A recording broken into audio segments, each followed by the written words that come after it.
Pronti alla mobilitazione, i sindacati uniti e compatti hanno dichiarato lo stato di agitazione. Nella manovra, tuonano le organizzazioni sindacali, sono previste solo briciole per la sanità. Bocciati i provvedimenti, niente per personale e servizi, rinviata al 2024 anche la promessa indennità di pronto soccorso. La sanità pubblica italiana è a rischio, dice il senatore Martella. C'è da rimanere veramente preoccupati per la mancanza di investimenti sulla scuola e sulla sanità.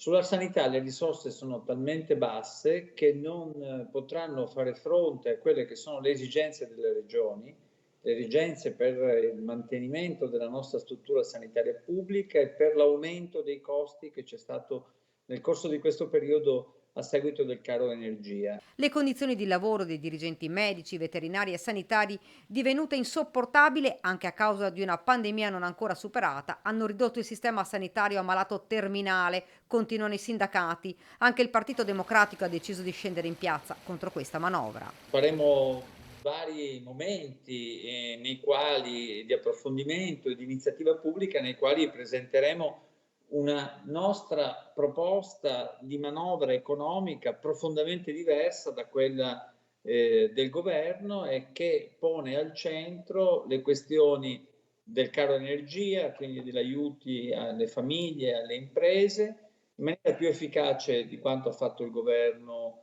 sta pur stanziando circa 20 miliardi in cui parleremo delle nostre proposte sul lavoro, delle nostre proposte sulla sanità e sulla scuola.